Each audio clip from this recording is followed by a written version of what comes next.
Hello there, time now for Back Pages tonight here on Sky Sports News, bringing you a first look at the sports stories in the morning's newspapers. Joining us are Jason Burt from The Telegraph and TalkSport's Shaban Ahern. Welcome to you both. Let's run you through the Back Pages we have so far. Not many, I'll be honest with you. We've got the Eye to start here because of the Carabao Cup results, of course. Palace storm the Reds, they say in the Eye. That slot's made to rue rotation as last year's finalists slain by Eagles. That's after Liverpool lose 3-0 to Crystal Palace at home. In the Telegraph, the headline, it's all gone to pot. Slot. Liverpool crisis deepens with Anfield Cup humbling.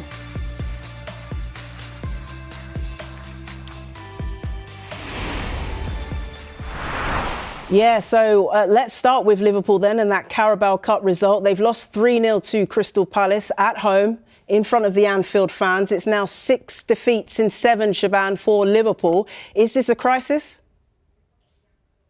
Depends who you're asking, Jess. Good evening. Yeah, it's a problem. It's definitely a problem. Is it too soon to see crisis? Maybe, but I think it's definitely time to maybe start panicking. I mean, you saw it at half-time. Arne Slot's face, the frustration. You heard the Palace fans mocking him, chanting, "You'll be sacked in the morning." This is a problem for Arne Slot. Every time he seems to come up against Crystal Palace, they seem to go away with the win. But when you just look at this run of form that they're on at the minute, domestically, that's 5 games in a row now. They've lost something like 70 years since the last time that happened from Liverpool. Yeah, so 72 years, yeah. 72. I mean, yeah, and they had a player sent off as well. Yes, lots of changes to his side. 10 players changed tonight for Arne Slot. Maybe he'll be regretting that in the morning. Jason, was this a missed opportunity for Arne Slot to perhaps allow the players that lost to Brentford to start this match and perhaps try and build some momentum? I mean, he made 10 changes tonight.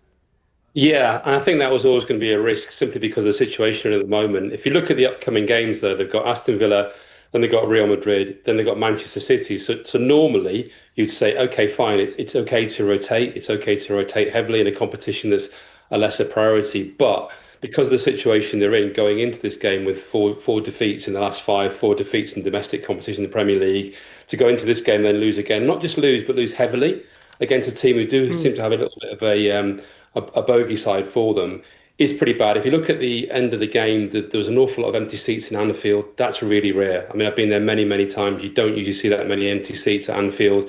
And I think Arne Slot's got to be careful. You know, we talk about crisis. I think it is a crisis now. It has to be. You don't lose as many games like this if you're the champions like Liverpool, having invested as they have done over the summer, and with the expectations surrounding them. You don't lose 5 or 6 games. I think there's a stat going around tonight from Opta saying they've lost more games than any other team in the top 5 divisions in the last month. You know, and that doesn't really happen to a club like Liverpool. So it has to be a crisis now for Slot. He's taken that gamble. He's obviously changed the team. We would expect him to normally do that in the Carabao Cup. But I think because of the circumstances he had going into it, I think it was a mistake. I think he needed to play a stronger team and certainly have a stronger bench.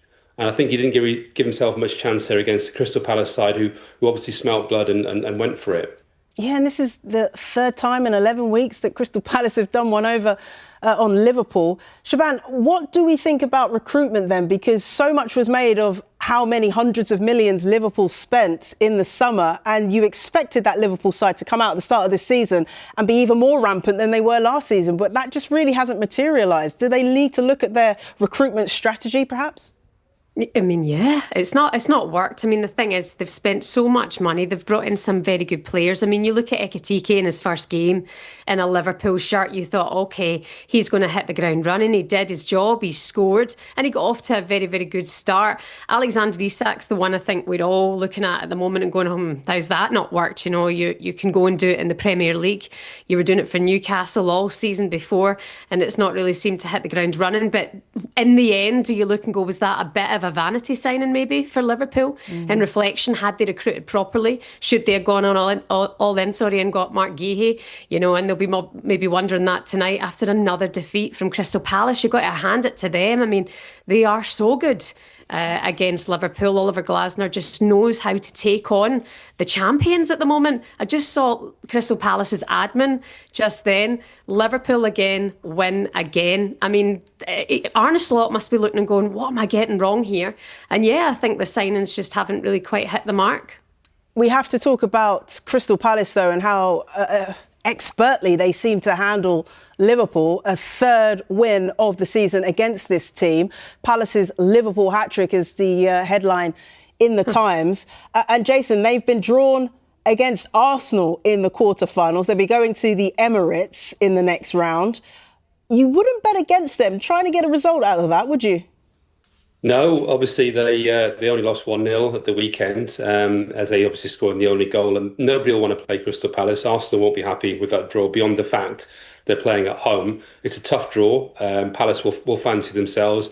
I think also, when that tie comes around, where will Arsenal be in terms of Champions League and their priorities? Will they be resting more players? They clearly did so tonight, but that will be a danger against this Palace side, because one thing we do know about Oliver Glasner, he goes for cup competitions. He's won cups at Eintracht Frankfurt. He's obviously now won the FA Cup with Crystal Palace. He'll be targeting this competition. He'll be seeing this competition as one he can win, and he'll go for it. I'm sure they'll play a strong team against Arsenal. So it's a tricky tie for Arsenal, but they will be relieved they're at home. They've got a very strong squad, but they'd have wanted to avoid Crystal Palace if they could have done. Yeah, I bet they would. But like you say, they have got that strength in depth this season, and we've really seen that come into the fore. Back page of The Guardian, they do feature the fact that Arsenal got the win in the Carabao Cup this evening. Right at the bottom of the page, you can see it says, Saka sinks Seagulls after record-breaking Dowman starts. Dowman, 15 years of age, is absolutely phenomenal at what he's doing at the top level. And as I said, they have drawn Crystal Palace in the quarterfinals. Shaban, is this a season where Arsenal perhaps might be feeling we've got some momentum, we've got some quality and some strength in depth on our bench? Can we perhaps win multiple trophies this season? This is funny because you can go in, you can have the same conversation with Liverpool. Is it not too soon to say it's a crisis? And then with Arsenal, is it not too soon to say, well, they can go all the way and win it? Yeah. I would say Arsenal need to win a trophy this season. They need to win the Champions League, or they need to win the Premier League, because they've had so much progress over the last couple of seasons, but it's still early days. But you've got to hand it to Arteta, especially in these cup competitions, bringing in these youngsters. I mean, we even saw tonight Nwaneri scoring, being set up by Lewis Skelly. We saw that partnership kind of come together in the Cup a couple of seasons ago, again being youngsters coming through the academy together, being best pals. And then tonight, 15-year-old Max Dowman, I'm just like, that is absolutely fantastic that he does that, and just defensively solid once again. And Bukayo Saka comes on, he does his job, he scores. And I think earlier on in the day, or yesterday, he'd been out visiting a school who were doing the looking up to their heroes in the classroom, and then Saka walked into the classroom, and I thought, oh, this guy, he's needing on perfect, at the minute. And a great result for Arsenal again tonight. But yeah, I mean, back it up now. They're going to have to back up with some trophies. Yeah, and that's exactly what Newcastle did last season. They won a trophy. The holders, they're also through after beating Spurs 2-0. They've drawn Fulham at St James's Park, Jason. That's going to be a very interesting tie, but one that Newcastle will feel very confident going into. Yeah, absolutely. And I just talked about Oliver Glasner targeting this competition. I think Eddie Howe is as well. He wants to retain it. And if he does so, he goes into a very elite company. It's only the likes of Alex Ferguson, Pep Guardiola, Bob Paisley, who've won this League Cup 2 seasons in a row. So Eddie Howe will be very, very happy with the home draw. That's the key really at this stage, as much as anything else. And obviously Fulham struggling at the moment. That's a difficult tie for them. You'd have to back Newcastle. Again, we talk about the squad strength.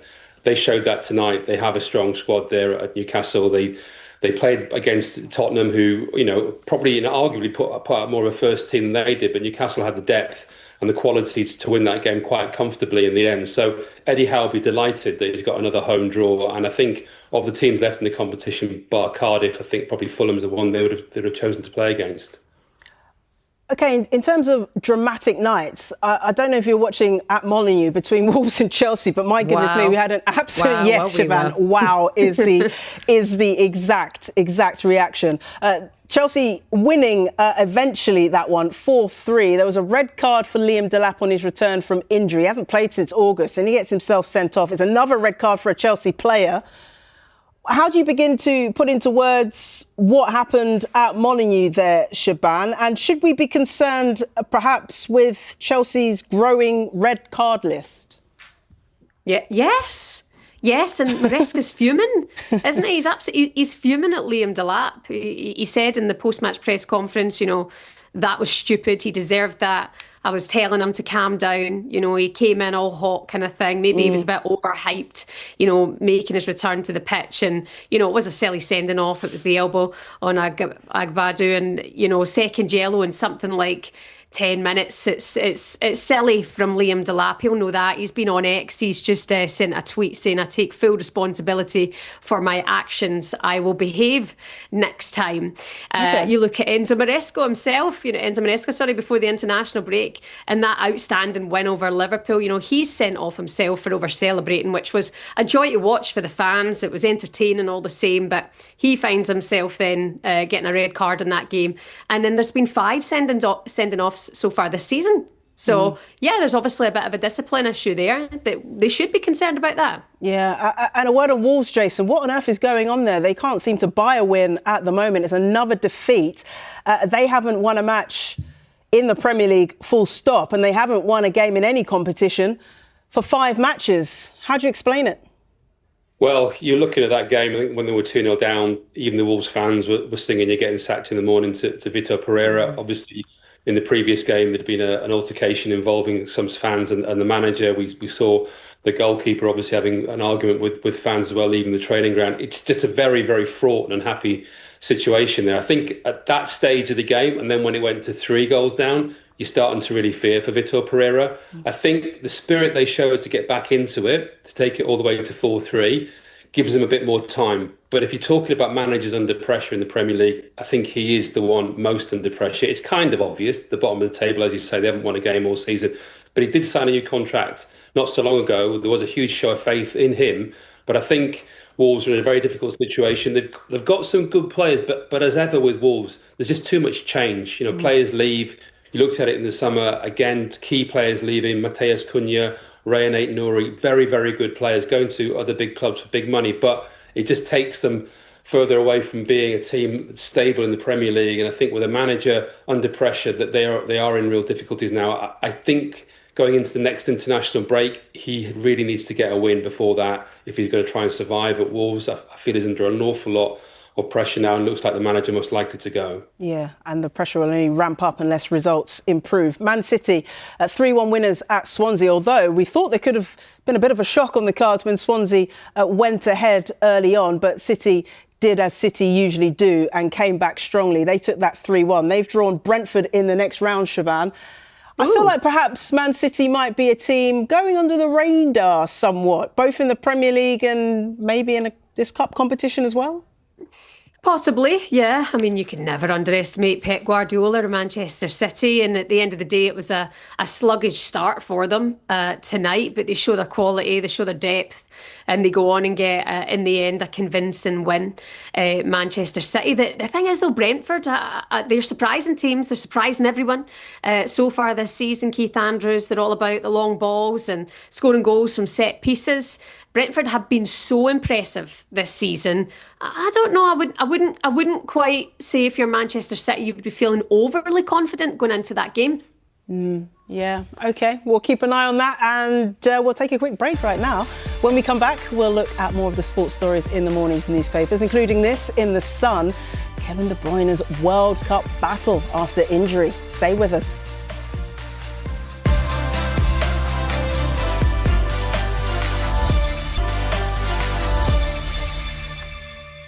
Welcome back. You're watching Back Pages tonight. Welcome back as well to Jason Burt from The Telegraph and TalkSport's Shaban Ahern. Let's turn our attentions to the back of your newspaper, Jason, Daily Telegraph, and they are covering Sheffield Wednesday. Wednesday bidders told to show proof of £50 million funds. This story here by John Percy. Wednesday's administrators are demanding £50 million in proof of funds from potential bidders for the Championship club. This story continues to rumble on, Jason, in not a very positive way at all. We've been covering this a lot on Back Pages tonight with staff and players not being paid in certain months of this year. And I suppose they and the rest of the staff at this club just want this over as quickly as possible, don't they? No, that's absolutely true. Although I do think there is positive news in the fact that the calibre of bidders who are going in for Sheffield Wednesday are very wealthy, very well-resourced people who are looking at that club. And I think that's indicative of this story, in that, you know, were the administrator asking for proof of funds of 50 million, well, that shows for a fact that Sheffield Wednesday are going to go for more than 50 million. And I think that makes it much more of a prospect that somebody such as a billionaire, we talked in the Telegraph yesterday about John McAvoy coming in for Sheffield Wednesday. I think that's going to be the level of people who are looking at this now. And it is interesting because they're going to, let's be honest, they're probably going to be a League One club next season. You're talking about 50 million. You're probably even talking about close to 100 million all in when you talk about the liabilities. I think it's about 12 million pounds of liabilities that need to be paid off and various other bits and bobs. You're talking about that for a club that's going to be in League One. So it starts to become quite an expensive deal as well. So I think some people will probably walk away from it at this stage. But yeah, I think it's going to be a lot of interest in Sheffield Wednesday. And the fact they're asking for this amount of money up front shows what sort of level of price it's going to go for. Yeah, you mentioned the interest there, and John Percy mentions as well in the article that there's interest from the UK and abroad. How much is that down to these football documentaries that we see more and more of these days, particularly Wrexham documentary, and how much success that brought them off the back of everyone seeing that? Yeah, I think that's definitely a factor. But I also think you've got to look at the size of Sheffield Wednesday as a club. They are a huge club. There's a huge fan base. Even with this story, we've seen a great deal of interest in it. You know, it's very well read. They've got a big following, and they've got a huge potential. And I think sometimes with clubs, people will buy clubs for certain reasons, in terms of proximity to London, even, and obviously being in the Premier League. But you look at a club like this, and there's a huge potential there to be a Premier League club in the future and to tap into that. But you're also right as well. I think sometimes those owners have looked at what's happened at the likes of Birmingham City more recently, Wrexham, and thought that actually could be another club they could try and bring through the divisions and have the similar sort of level of success and exposure. OK, let's turn our attentions now to the Scottish Premiership, a busy round of matches there. And they had a new manager in the dugout at Celtic, or an old new manager, should I say, with Martin O'Neill coming back on an interim basis. And a first win for Martin O'Neill as well, Shaban. 4-0 against Falkirk. That will get the fans singing again, won't it? It did indeed, Jess. I'm surprised Martin O'Neill isn't in every single back page waking up in the morning. Yeah, brilliant win. Great performance from the boys as well. I mean, it's rolling back the years with Martin O'Neill, 20 years since he first became the manager of Celtic Football Club. Him and Sean Maloney as assistant, but that's the kind of style of football that you know that Celtic can offer, that has been missing, sadly, for the last 3 or 4 weeks. It's just not been the same. Obviously, it was a struggle then towards the end under Brendan Rodgers, and what happened with Hearts at the weekend just meant that was the end. I was actually thinking, watching the game, I'm thinking, would it have been different tonight with Brendan there? Either way, it's done now. Martin's in, and that's the kind of performance we know Celtic can step up with. I mean, even Johnny Kenny scoring 2 goals. I mean, and a great performance from him, but to score 4 goals against Falkirk, it's a convincing win. A lot of fans going into that game would have thought that Celtic would have been the favourites anyway, but that's exactly what you want to see. And it's just that new manager bounce, exactly what they need. And then you look at elsewhere over the night as well, that kind of gap that's been closed between Celtic and Hearts, I think this was kind of needed to just kind of breathe that sigh of relief from Martin O'Neill, but from the fans as well. How much more exciting does it make it, Jason, with the fact that Hearts are challenging at the top of the table, and it's not just the same to Rangers and Celtic? I'm sure Shaban isn't really enjoying that as much as the rest of us. But no, I really do think it's healthy for Scottish football. I think Hearts are really interesting as well, because obviously you've got the Brighton owner, Tony Bloom, going in there and promising that he will win the title. at some stage, and they're obviously ahead of schedule at the moment in terms of being at the top of the table. But it has to be healthy for any league in any country, that you've got more competition. You want, in England, we don't want, Manchester City winning it 5 times in a row. We don't want, Paris Saint-Germain running away with it in France. We don't want Bayern Munich doing that in Germany. So we shouldn't want that to happen in Scotland either. So I think it is healthy. And it's about time as well, actually, that Hearts got their act together and did challenge near the top. Yeah, Darren McInnes doing great things. OK, back page of The Sun. They're carrying the story of Kevin De Bruyne and his battle to be fit for the World Cup in the summer. After thigh surgery, Belgian midfielder KDB suffered a high-grade tear while scoring a penalty for Napoli during their 3-1 win over Inter Milan on Saturday. Shaban, this is a sad one because this could possibly be his last international swan song if he is to make it to this World Cup. If he is to miss out, what a shame it would be for all football fans. Yeah, no, it would be. I mean, you watch that penalty that he scores for Napoli at the weekend, and in the process does a bad one when it comes to his hamstring. He knows they're in the moment. All the players are around him, and it is a bad one for him. Now he's had surgery. Now it's a case of to see how well and how quickly he can recover, and you can't rush that, of course. But one thing that we know about Kevin De Bruyne is he's an absolute pro, and he will do the absolute best for himself to be back and be able to play for his country, hopefully, at the World Cup. You've got to look at his recovery from Manchester City. Anytime he was out injured, as soon as he was back on the pitch, again, he was able to immediately affect the game and have a positive impact. So fingers crossed it can be a speedy recovery for Kevin. Yeah, I hope so. He'll be 35 by the time the World Cup comes along next summer. OK, back at the newspaper, we're talking women's cricket, and bad news for England as they crash out after being thrashed by South Africa. The new head coach, Charlotte Edwards, asked for time as England crash out. Jason, what do you make of this? She's only been in the job 6 months, and it takes time to turn around a team that were as lost as England were when she took over. But will she get the time she needs ahead of the T20 World Cup next summer, do we think? Well, she has to, really, doesn't she? You've touched on it already. The team weren't in a great state when she took over. OK, she's got to the semi-finals, and previously England got to the final, and before that won it. And also they won the group game against the same opposition by 10 wickets. So it's a crushing defeat for England. But I think there's one important thing to mention is the fact this is an ageing team. Most of the batsmen are well into their 30s. So there does need to be a period of renewal. It's probably the end of the cycle for this team. So if you're going to bring her in, and obviously only 6 months to go, give her a chance. So she needs that opportunity to rebuild the team with younger players and to go from there. It's not all bad news, though, is it, Shaban? Because she has managed to build some team camaraderie around this England side, who were quite demoralised when she took over.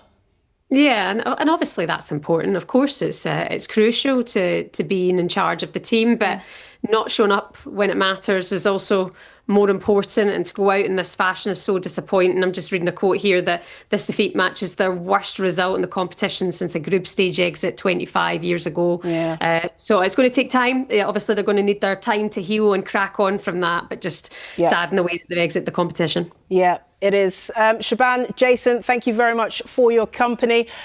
Great to have you on Back Pages. If you missed any of the show, there's another chance to see Back Pages at 1:30, and the show is also available as a podcast. Just download Back Pages on Apple, Spotify, or wherever you get your podcasts. Join us again on Thursday nights, when our guests will be Jonathan Liu from The Guardian and Isan Khan from The Daily Mail. Looking forward to chatting with them.